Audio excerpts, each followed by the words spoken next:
everybody. This is Annie, and that's Cindy, and that is Snickers. And today we're visiting Cindy Richardson, Animal Communicator. Welcome to Animal Bond Academy.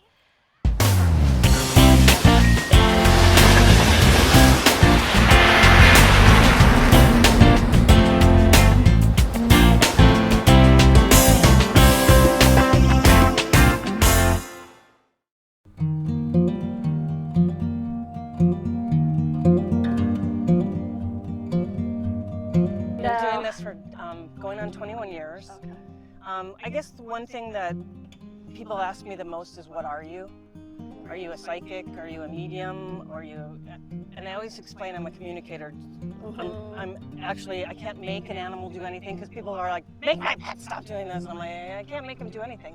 It's talking to a person. I can explain the positives, I can explain the negatives, and it's up to them what they do with it. Most of the time, a pet immediately, because they love their people so much, will make that change.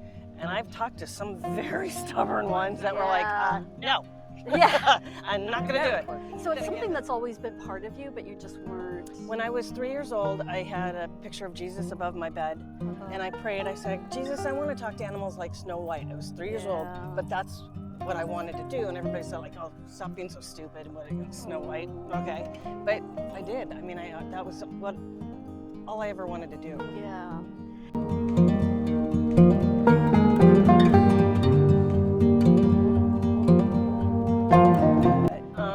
I think one of the incredible experiences I had since I'm doing things with pictures, this lady asked me, I want you to come and do a healing on my horse, but I want it in person. I go, I don't need to be in person. And she goes, come on, go to the same church. I want you here. Please just come here. I want you in person. I'm like, all right. So I go there. All these other horses in the kennels, or whatever, the stables, the door was like here. She was so tall, it was down here. So I did a healing on her front because her front was injured, but then she kept turning around giving me her butt. And I was like, why is she giving me her butt? But then I realized if your front's hurting, you're gonna rely on your back more. So her back was sore, her back legs were sore. And she was showing you. Yeah, so I did the healing, then she'd kick around, then she'd give me her front, I'd heal, give me her back, she'd kick around. When I was done, she reached her head out of the stable, and now I'm thinking, oh, this isn't good. Yeah. She grabbed me like this, she pulled me into her chest, and she nuzzled my back, she nuzzled my head. I cried all the way home. It was, I was hugged by a horse, so that was cool.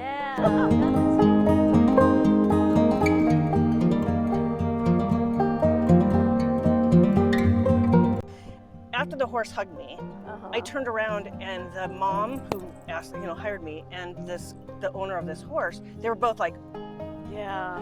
And I said, what's wrong? What happened? And they said, she's never, ever done anything like that. So it even made it more special, because she wasn't going around hugging, pulling everybody. Other people. It's like, hey, can I give you one? Yeah, I'll give you a hug, a horse hug. Yeah. So that was kind of cool, because I guess she didn't do that, but she did it for me, and I was so honored. Yeah. And like I said, I cried all the way home. I was so touched.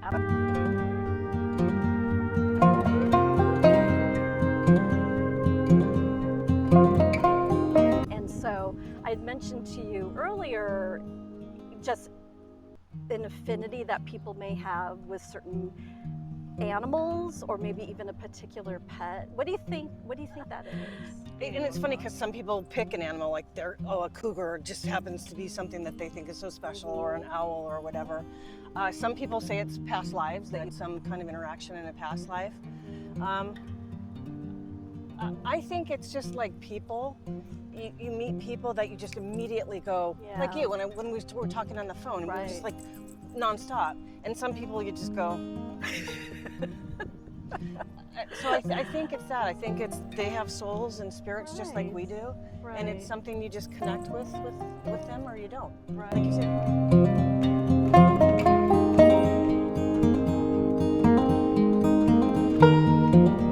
What are some of the reasons that people come to you? A big one is, are they ready to cross over? Because they don't want to do it too soon. You don't want to do it too late. Yeah. So that's an important one. I do have to say animals do like to know ahead of time things. They do not like surprises, even dogs. So if their person's going on vacation, they have misunderstandings about the vet, like you're punishing them. Why are you, or did they do something wrong that they have to go to the vet? And I'm like, no, we go to our vet too. Right, we have our own doctors. And they're like, oh, okay, so it's not just us. So those are big reasons. Changes in the family, a divorce, moving. Do you want another pet, like if a sibling died? Because the one thing I do have to say with pets, and it doesn't matter what pet it is, they do grieve. When their sibling, even if they weren't really close to the sibling, they still will grieve. And if they are close, like I just talked to a dog whose brother died, his little wiener dog brother died. They weren't related, litter mates, but he wouldn't eat. He was lethargic, and she's like, my heart's breaking for him because I can tell his heart's breaking. So I said, I just talked to your brother. Here's his message to you. What do you want me to say to him? That night he was fine. Really? Because he just didn't know what happened. She took him to the vet and he died at the vet. So it's like his brother disappeared. So grief is a big one. Sometimes they just want to say, what is he thinking? Or they want to tell him, tell them something, tell him or her something. So it's kind of all over the place. Whether, a lot of times it can be when, let's say an animal is showing physical issues. They took it to the vet can't find anything, but this physical issue isn't stopping. So one good example is this dog, Lobo. He was, all of a sudden went under the table, and he was shaking so bad, he was shaking the table. So of course she rushed him to the vet, found nothing. He's still under the table shaking. So when I talked to him, there's kind of this, the misunderstandings of things. She got divorced, so the dad left, wasn't coming back. His brother got sick, she took it to the vet, it died. It wasn't coming back. She never worked. She started working part-time, so she was slowly disappearing. So his first thing to me is he goes, I'm gonna disappear too. And I go, oh honey, you're not disappearing. Your dad and mom got divorced, your brother was sick and died, and your mom's making milk bone money. So she has to go make milk bone money and she'll come back. She'll always be back, you're not disappearing. And he was fine. Yeah. So it's just little things that they have misunderstandings about. And I can't believe that people actually say, till this day, that animals don't have emotions. I know. Crazy.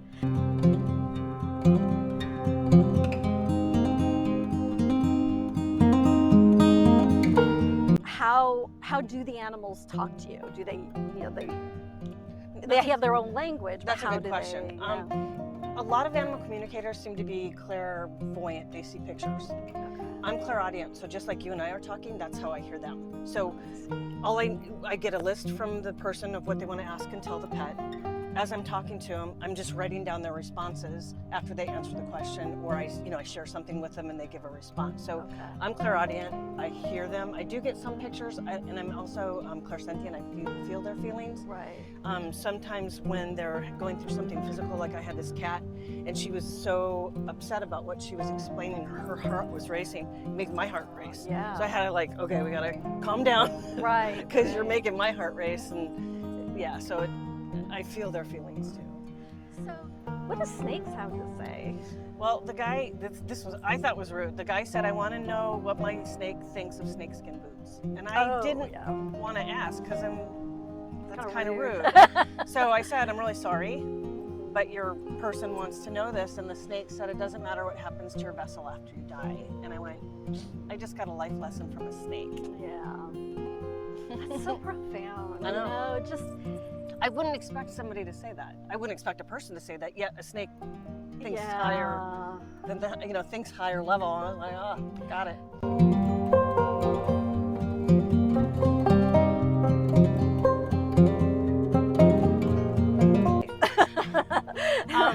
Healing touch is, you're laying hands on, doing healing. But because I use pictures and I have clients in Japan, Germany, South Africa, Australia, all over the US and Canada too, obviously I can't be with them. Right. So I read, I think her name's Carolyn Miss's book, Intuitive Healing, and I was like, oh, it's like healing touch, but you're doing it in your mind. Okay. So it's taking away negative energy, removing issues, so you're visually picturing it. And because the mind is powerful, the mind can do a lot of things. Yeah. And then you put I put God healing light in. Some people aren't, spiritual, so it's with just positive energy. But I always ask God healing light to go into those areas that their sicknesses are in, and that's intuitive healing. Healing touch is just laying up the hands and doing the same thing. Like you'll see somebody go like this, they're removing the negative energy, and then touching them. Boy, I'm feeling relaxed just hearing you talk about that, So Animals love it. Oh, yeah. Animals love it. I have so many clients that every week they have me do a healing for their animal, talk to them real quick and do a healing, and the animals just love it. Right. So healing touch is when you're actually able to have Your that hands on it. physical connection, and then intuitive healing Is you're doing the same thing, but you're doing it in your mind. Okay. I mean, you could still visually go, okay, I'm removing the negative energy, Right, I'm removing right. this issue. Right. But you're doing it in your mind.